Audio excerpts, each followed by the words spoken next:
Hello everyone. आज के इस वीडियो में हम डिस्कस करेंगे स्टैटिस्टिक्स के मीनिंग के बारे में। यू नो कि स्टैटिस्टिक्स ये हमारे क्लास 11th इकोनॉमिक्स के सिलेबस का सेकंड सेगमेंट है। जब हम क्लास 11 के इकोनॉमिक्स पेपर की बात करते हैं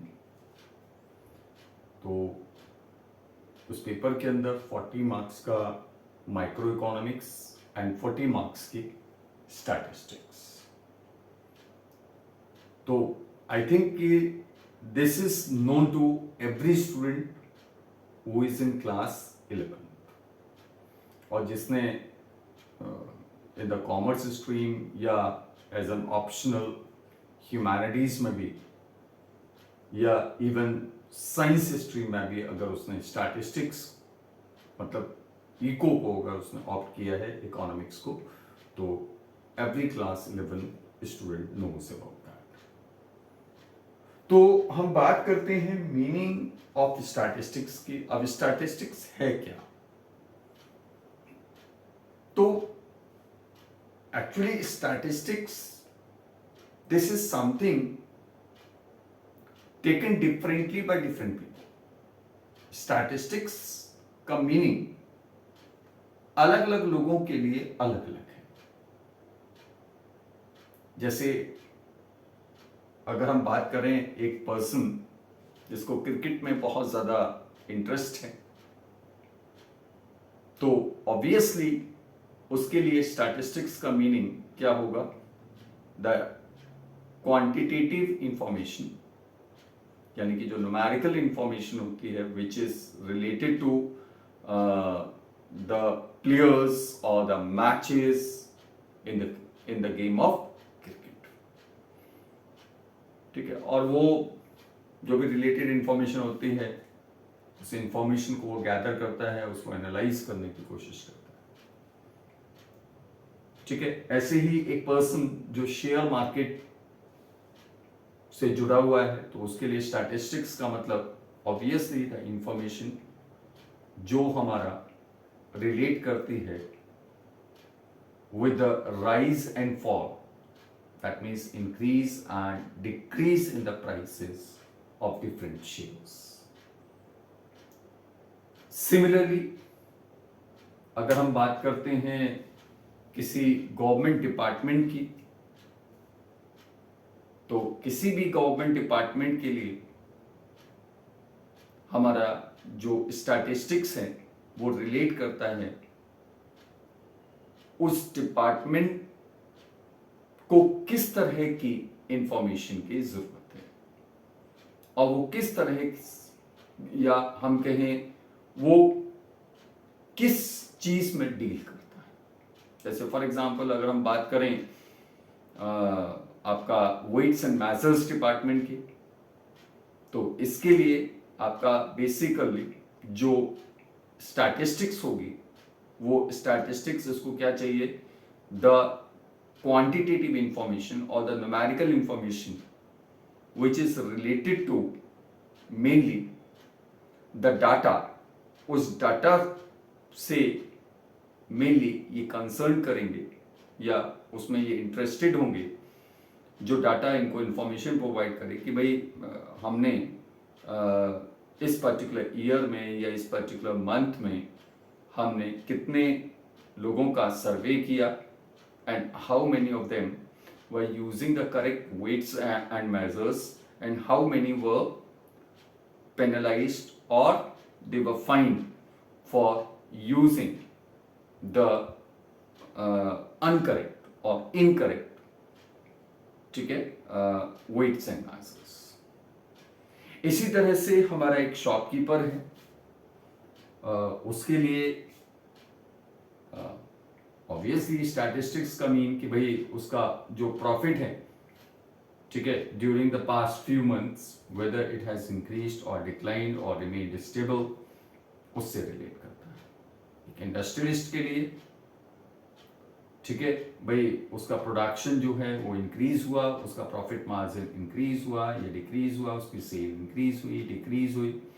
तो ये सारा जो डाटा होगा, जो भी रिलेटेड इंफॉर्मेशन है, जो क्वांटिटेटिव इंफॉर्मेशन है, न्यूमेरिकल जो इंफॉर्मेशन है, वो उसके लिए स्टैटिस्टिक्स का काम करता है। ये जो वर्ड है स्टैटिस्टिक्स, इसका ओरिजिन माना जाता है कि basically it has got originated from the Latin word, एक लैटिन वर्ड है स्टेटस, उससे इसका ओरिजिन हुआ है शायद, या फिर इटालियन वर्ड स्टैटिस्टा से हुआ है, या फिर कुछ लोग ये भी मानते हैं कि भाई जो हमारा स्टैटिस्टिक्स जो वर्ड है, it has its origin from the German word static. और इवन कुछ लोगों का ये भी मानना है कि भाई इसका मेन जो ओरिजिन हुआ है that is from the Greek word static, जिसका और इन सभी वर्ड्स का एक कॉमन मीनिंग है, और वो क्या है? State, political state. ठीक है, लेकिन मेनली जब हम आज के संदर्भ में यानी कि प्रेजेंट सिनेरियो में अगर हम स्टैटिस्टिक्स की बात करते हैं, तो स्टैटिस्टिक्स बेसिकली हमारा एक तरह की क्वांटिटेटिव इंफॉर्मेशन या न्यूमेरिकल इंफॉर्मेशन से आप उसको रिलेट कर सकते हो। जब हम स्टैटिस्टिक्स को के मीनिंग को डिफाइन करने की कोशिश करते हैं, तो मेनली हम इसको दो तरह से डिफाइन कर सकते हैं। एक इन सिंगुलर सेंस, और दूसरा हम इसको डिफाइन कर सकते हैं इन प्लूरल सेंस।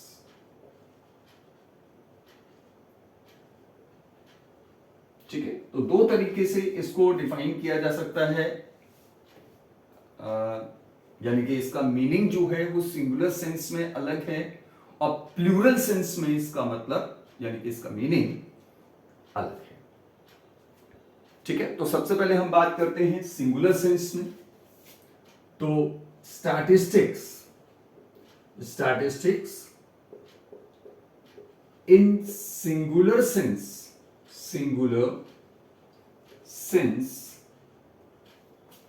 refers to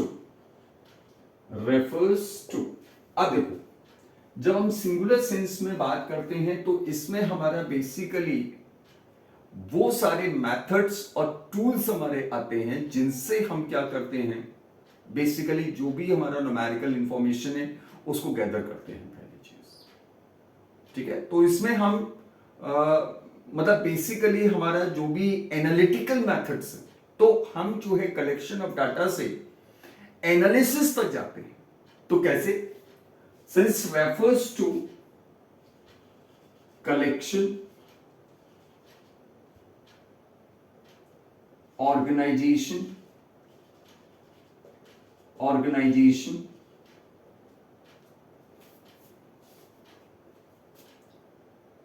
ठीक है। सबसे पहले उसको डाटा को, न्यूमेरिकल इंफॉर्मेशन को कलेक्ट करना, उसको ऑर्गेनाइज करना, देन उसका प्रेजेंटेशन करना, उसको प्रेजेंट करना, फिर उसका एनालिसिस करना, एनालाइजिंग, एंड इंटरप्रिटेशन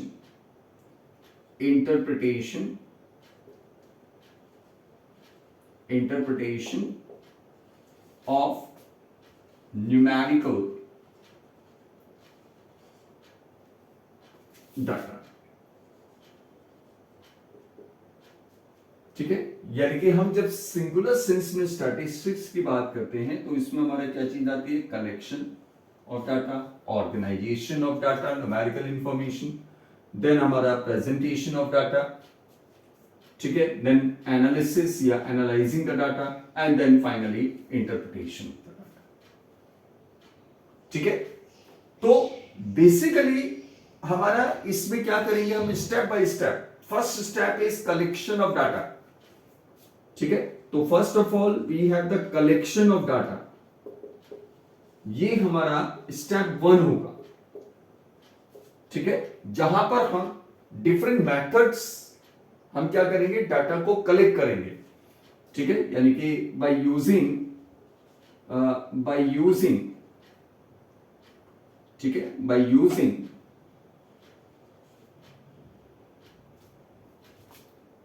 सैम्पलिंग, ठीक है, या हम सैम्पलिंग का यूज करेंगे या एस्टिमेशन का यूज करेंगे, ठीक है, या फिर हम इन्यूमरेशन का यूज करेंगे, इन्यूमरेशन, ठीक है। तो इसमें से किसी भी मेथड को हम यूज करते हुए क्या करते हैं, डाटा को कलेक्ट करते हैं। कलेक्शन ऑफ डाटा, जो भी डाटा हमारा कलेक्ट किया गया उसको ऑर्गेनाइज करना, ऑर्गेनाइजेशन ऑफ डाटा। भाई हमारा बहुत सारा जो डाटा हमने जो कलेक्ट किया that is in the raw form, और रॉ फॉर्म में जो भी डाटा है इसको फर्दर हमें क्या करना पड़ेगा, प्रोसेस करना पड़ेगा, उसको ऑर्गेनाइज करना पड़ेगा। व्हाई? क्योंकि ये हमारा एक हाइपरजार्ड मैनर में होता है, ठीक है, और बेसिकली इसमें it may involve many of non relevant, ठीक है, इररेलेवेंट डाटा, ठीक है, यानी कि जो डाटा हम कलेक्ट करके लाए हैं, जो हमारे इन्यूमरेटर ने जो कलेक्ट किया है या जो हमने सैंपलिंग किया है, तो उसमें बहुत सारा डाटा ऐसा हो सकता है जो हमारे काम का नहीं है, इररेलेवेंट है, तो हमें क्या करना होगा, उसको रिमूव करना पड़ेगा, ठीक है। और एक प्रॉपर इंटरप्रिटेशन के लिए, फर्दर प्रोसेसिंग के लिए, उसको प्रेजेंटेशन करने के लिए जरूरी है कि हम उसको ऑर्गेनाइज करें,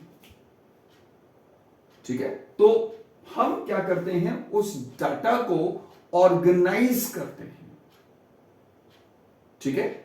ऑर्गेनाइज करने का हमारा हम कह सकते हैं, या तो हमारा इन सीरीज, इंडिविजुअल सीरीज होता है, हमारा डिस्क्रीट सीरीज होता है, या कंटिन्यूअस सीरीज होता है। तो हम बेसिकली क्या करते हैं, उस डाटा को हम प्रॉपरली अरेंज कर लेते हैं, ठीक है। ऑर्गेनाइजेशन ऑफ डाटा आप कह सकते हो, उसको अरेंज करना इन डिफरेंट सीरीज। तो इसमें हमारा बेसिकली या तो हमारा इंडिविजुअल सीरीज हम इसको यूज करते हैं डाटा को ऑर्गेनाइज करने के लिए, या हम डिस्क्रीट सीरीज को यूज करते हैं, डिस्क्रीट सीरीज, ठीक है, या फिर हम कॉन्टिन्यूअस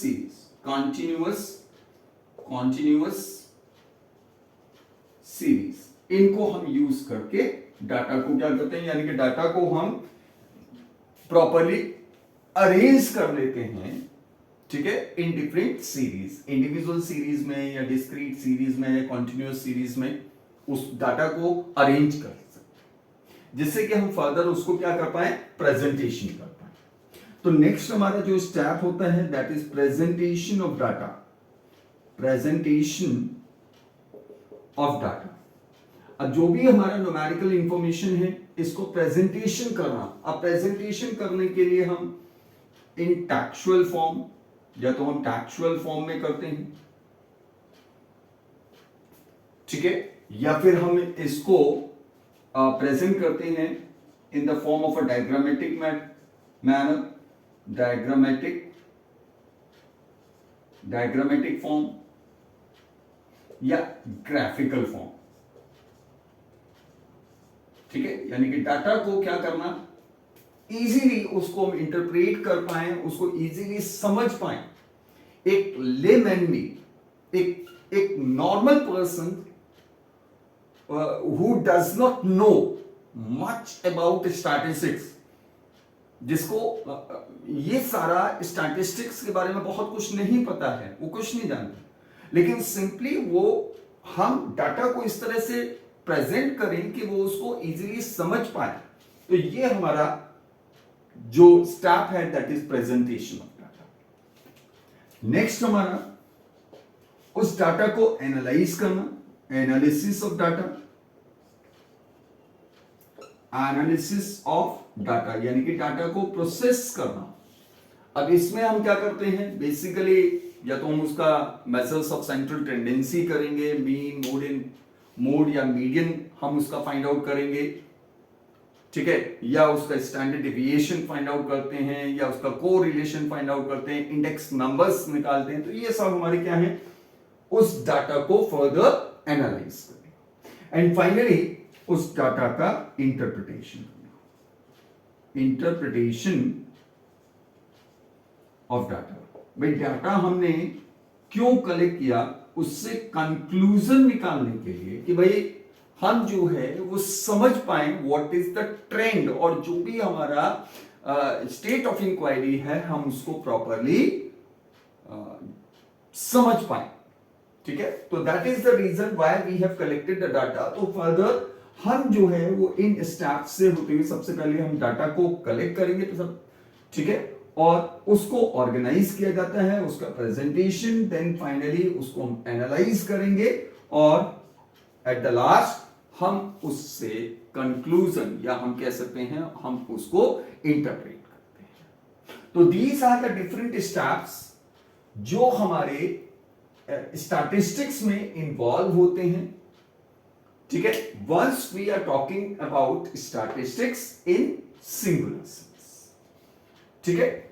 अब हम बात करते हैं what does statistics mean in its plural form. अब देखो जब हम प्लूरल फॉर्म में आते हैं तो हमारा जो स्कोप है, जो इसका मीनिंग है, बहुत वाइड हो जाता है, ठीक है। इसका जो मीनिंग है, इसका मीनिंग बहुत ज्यादा वाइड हो जाता है एंड वी कैन नॉट से कि इसमें केवल और केवल हमारा मेथड्स हमारे इंक्लूड होते हैं। तो we do find different economists, statistician who try to define statistics। सबसे पहले हम बात करते हैं A.L. बाउले। A.L. बाउले A.L. बाउले कहते हैं कि भाई स्टैटिस्टिक्स क्या है। Statistics are numerical information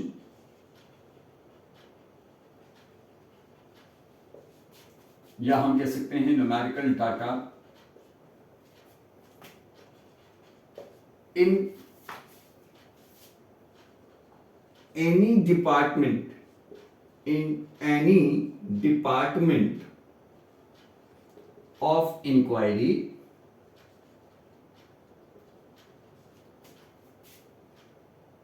and placed in relation to each other,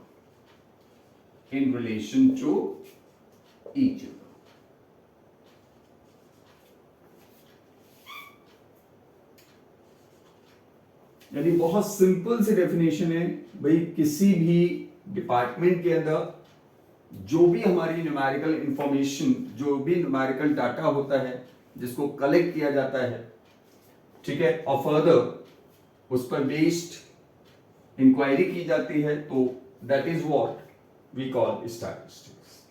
इसी तरह से you'll and candle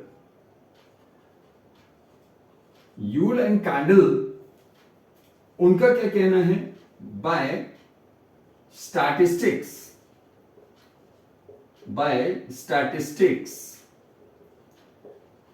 we mean quantitative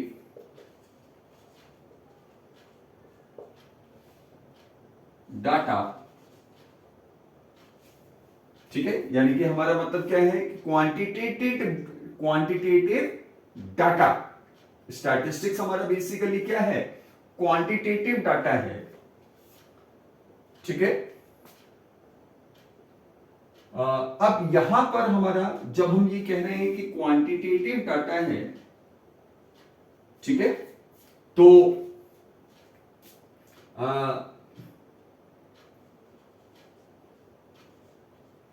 collected to a marked extent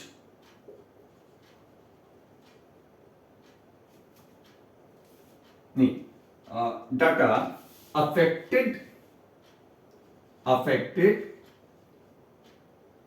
affected to a marked extent by multiplicity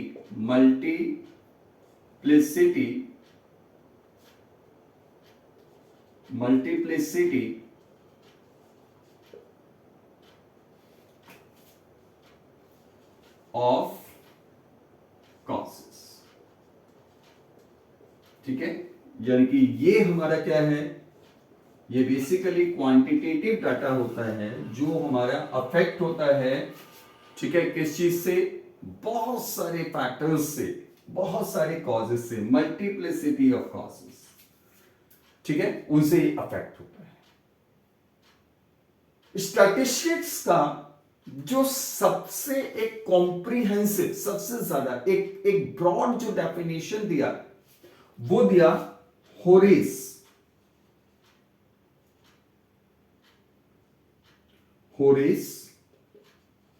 सैक्रिस्ट ने। अब होरेस सैक्रिस्ट ने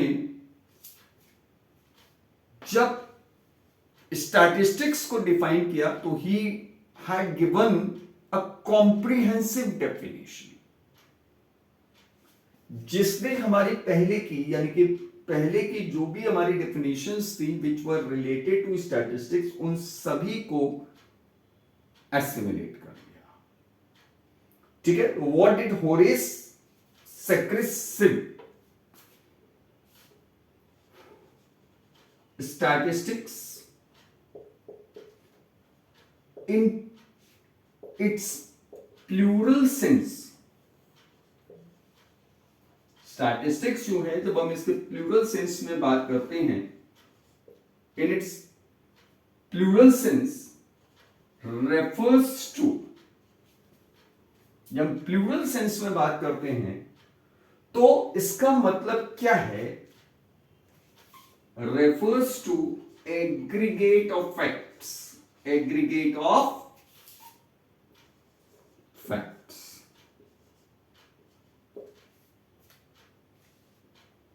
ठीक है, aggregate of facts affected to a large extent, to a marked extent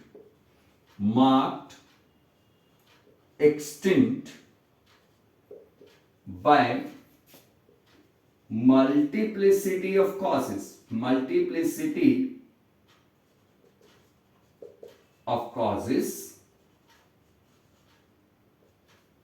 ठीक है, numerically expressed,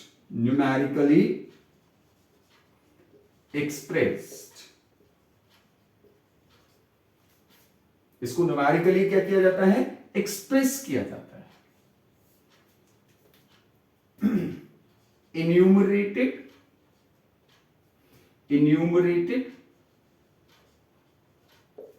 or estimated with a reasonable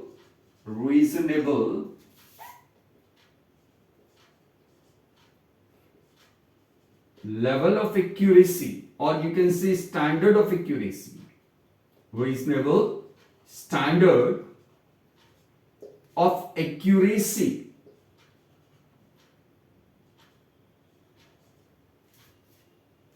ठीक है, जिसको हमने इन्यूमरेट किया है या एस्टिमेट किया है, ठीक है, with a reasonable standard of accuracy. ठीक है, यानी कि हमने जो है एक मिनिमम लेवल ऑफ, एक रीजनेबल लेवल ऑफ एक्यूरेसी को हमने क्या किया, मेंटेन किया, collected in a systematic manner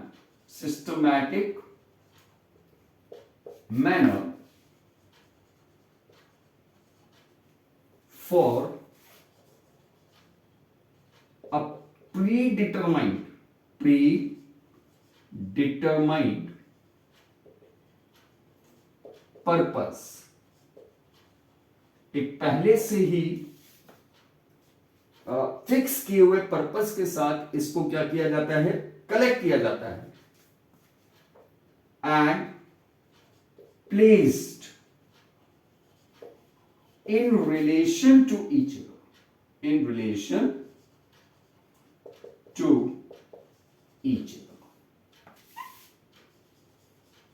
ठीक है, so this is a comprehensive definition which was given by Horace Sackrest।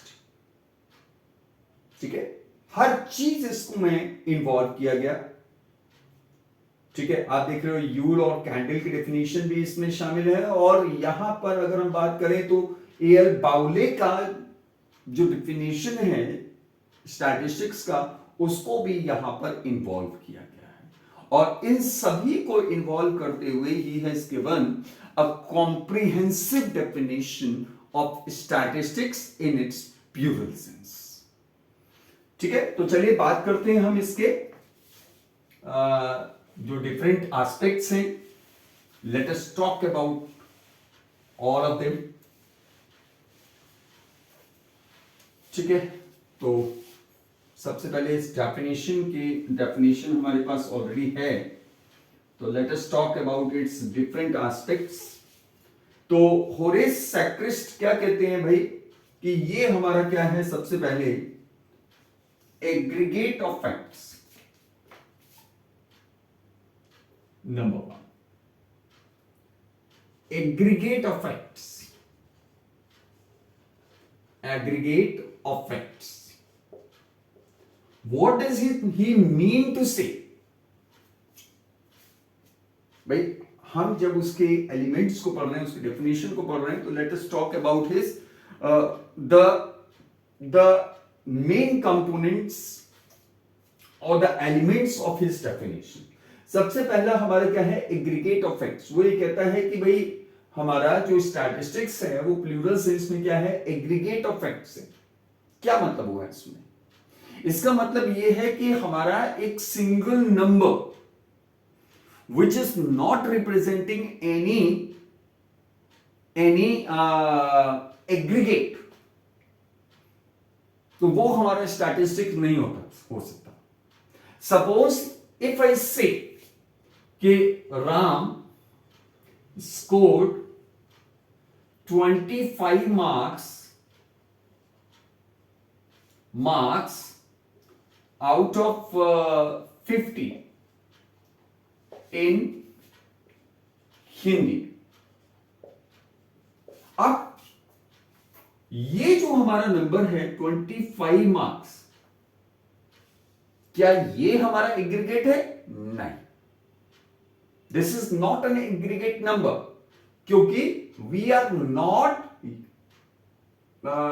this number 25 is not representing any comparison। इसको हम कंपैरिजन के लिए यूज नहीं कर रहे। Simply this is a simple statement, this is not an aggregate. ये हमारा कोई एग्रीगेट नंबर नहीं। लेकिन अगर हम इसके साथ में ये कहें कि भाई राम स्कोर्ड, ठीक है, 25 मार्क्स आउट ऑफ 50 इन हिंदी, और दूसरी तरफ हमने कहा कि भाई श्याम स्कोर्ड, ठीक है, 35 मार्क्स आउट ऑफ 50 इन हिंदी, तो अब ये जो हमारा नंबर होगा ये हमारा क्या होगा, एक कंपैरिजन के लिए यूज हो सकता है, और that is an aggregate of facts. एक सिंगल नंबर हो सकता है ओनली इन केस अगर मैं ये कहूं राम स्कोर्ड, ठीक है, एन एवरेज ऑफ 85% मार्क्स। ठीक है, तो यहां पर हमारा क्या होगा, एक एवरेज जब हम बात कर रहे हैं, ठीक है, तो एवरेज का मतलब कि हमने बाकी जो भी मार्क्स हैं उसके दूसरे सब्जेक्ट्स में हमने उसको कंसीडर किया, और उसके बेस पर हमने कहा कि उसके जो एवरेज मार्क्स हैं दैट इज 85। या मैं कहूं कि इस क्लास का जो एवरेज मार्क है in the subject of economics that is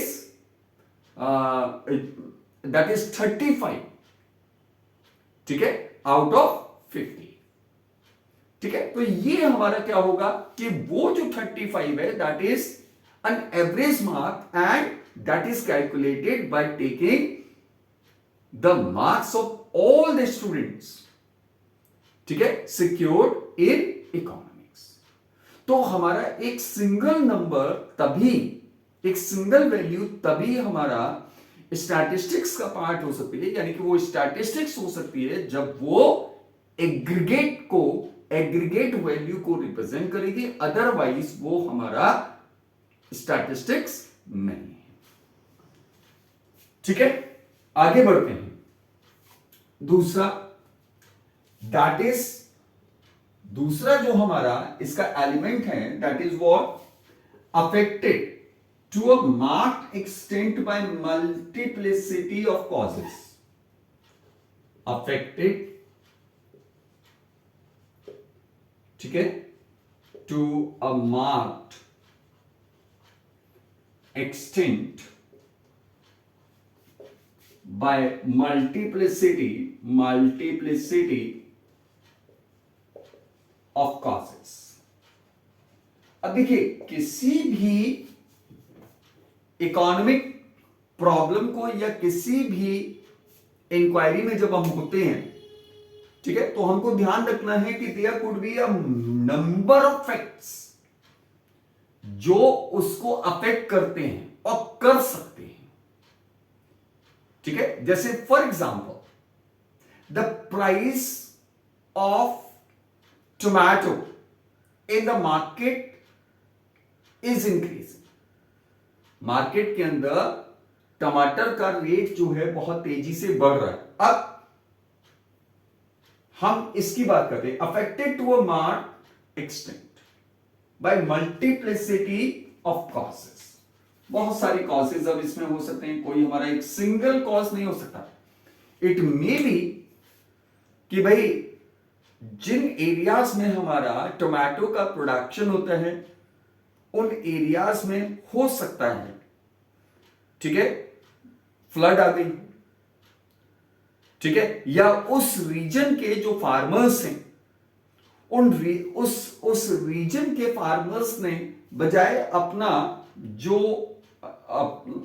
भी उनका प्रोडक्ट है उसको डोमेस्टिक मार्केट में सप्लाई करने के बजाय दे हैव डिसाइडेड कि भाई वो जो है वो डोमेस्टिक मार्केट में, आसपास के मार्केट में सेल ना करके वो उसको बाहर एक्सपोर्ट करेंगे।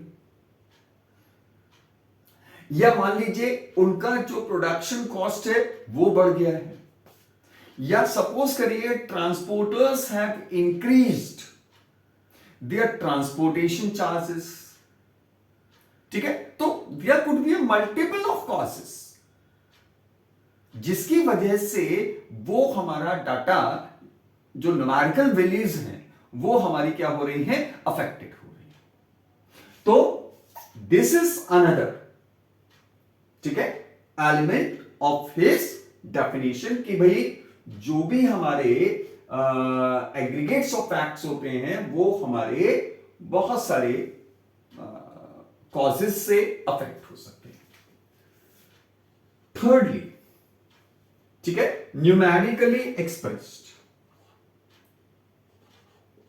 ठीक है, न्यूमेरिकली एक्सप्रेस्ड जो भी हमारा डाटा होता है, ठीक है, जो भी हमारी वैल्यूज होती हैं वो हमारे न्यूमेरिकली क्या होनी चाहिए, एक्सप्रेसिबल होनी चाहिए, उनका न्यूमेरिकल एक्सप्रेशन होना चाहिए।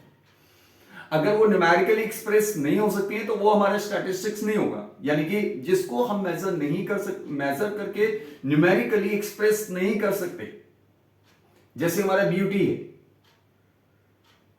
ठीक है, सुंदरता है, काइंडनेस है, ठीक है, ऑनेस्टी है, हम इसको मेजर करके न्यूमेरिकली एक्सप्रेस नहीं कर सकते, तो they are not the part of economics, वो हमारे इकोनॉमिक्स का पार्ट नहीं होंगे। इकोनॉमिक्स में केवल और केवल वही चीज, यानी कि स्टैटिस्टिक्स का पार्ट नहीं होंगे।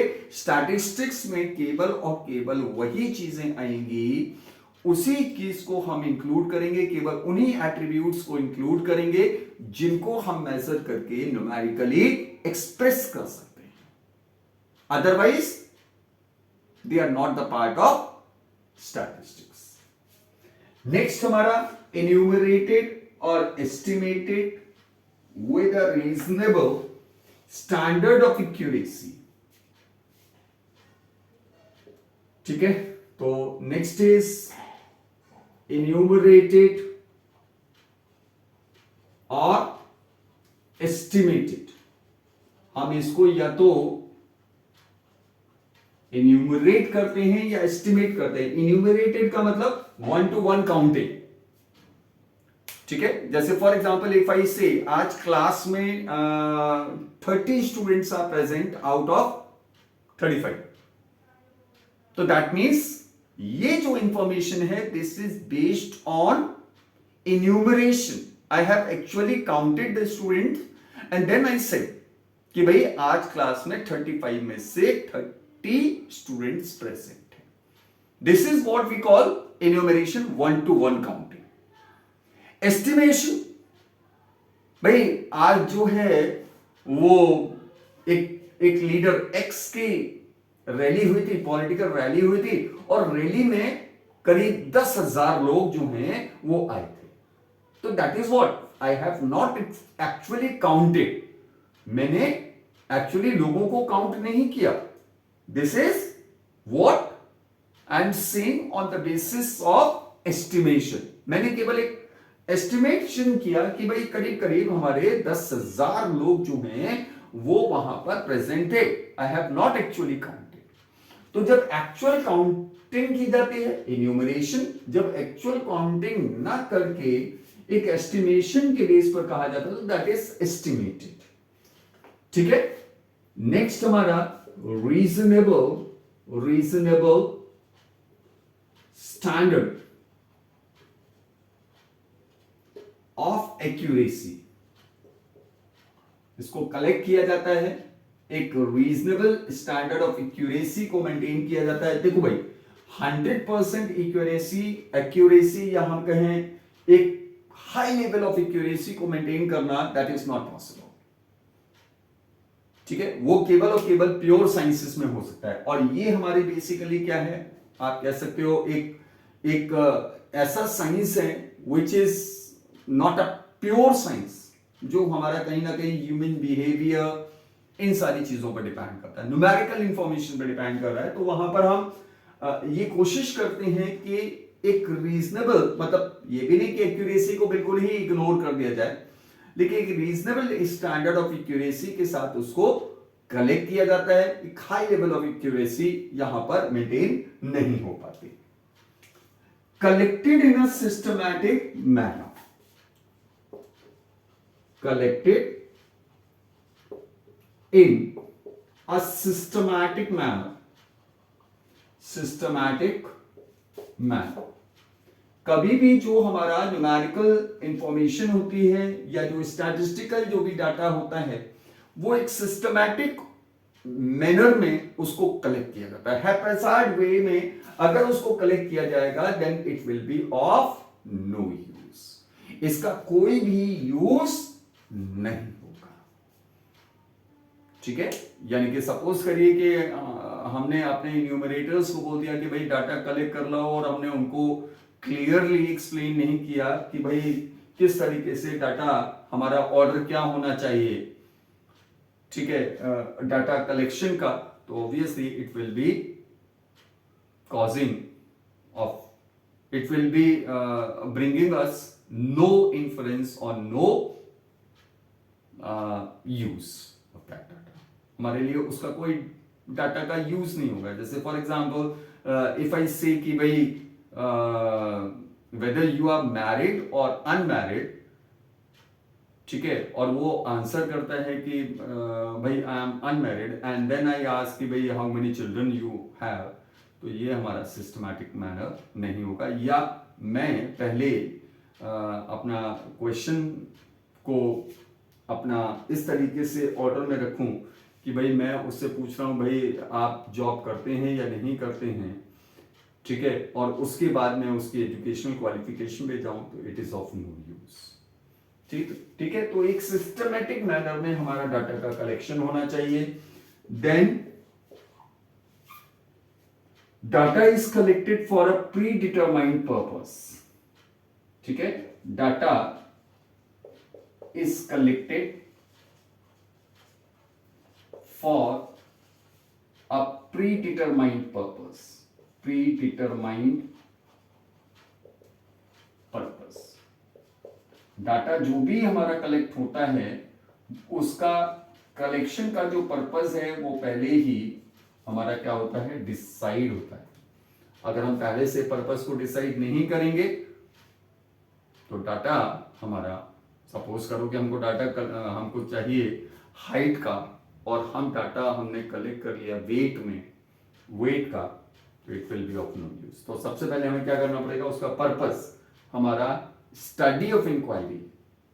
ठीक है, हमारा इंक्वायरी का पर्पस क्या है और उसके बेस पर ही हम डाटा कलेक्ट करते हैं। ठीक है, and placed in relation to each other, placed in relation to each other. Data हमारा ऐसा होना चाहिए जो हमारा आपस में रिलेट करे। अब सपोज करो कि हमने क्लास के अंदर 10 बच्चों का डाटा हमने ले लिया उनके वेट का, और बाकी के 10 बच्चों का हमने डाटा ले लिया हाइट का, तो इट इज ऑफ, हम फिर ये चाहें कि उन 20 बच्चों के डाटा को हम आपस में कंपेयर कर पाए तो इट इज नॉट पॉसिबल। ठीक है, सो दिस इज हाउ कि हमारा स्टैटिस्टिक्स जो है वो it is being defined by Horace Secrist. उन्होंने एक कॉम्प्रिहेंसिव डेफिनेशन दिया कि भाई ये बेसिकली हमारा स्टैटिस्टिक्स है क्या। तो प्लूरल सेंस और सिंगुलर सेंस में जब हम बात करते हैं तो we can find out certain differences as well. अगर हम बात करें तो यहाँ पर हमारा जो प्लूरल सेंस में जब हम बात करते हैं तो ये हमारा एक डिस्क्रिप्टिव नेचर में होता है, जबकि वो हमारा क्या है, एनालिटिकल होता है। ठीक है, इसमें आपका क्वांटिटेटिव इंफॉर्मेशन, यानी कि प्लूरल सेंस में क्वांटिटेटिव इंफॉर्मेशन है, उसमें आपके टूल्स एंड मेथड्स हैं। ठीक है, तो we can have certain differences as well between the statistics, between statistics in singular and the plural sense. So this is what all about its meaning. तो आपको ये वीडियो कैसा लगा, इसके बारे में आप अपना जो भी कमेंट्स हैं मुझे भेजिए। ठीक है, and keep on revising, subscribe my channel incredible scholars. ठीक है, and don't forget to press the bell icon so that you can get the continuous information about the videos. ठीक है, so thank you and have a nice day.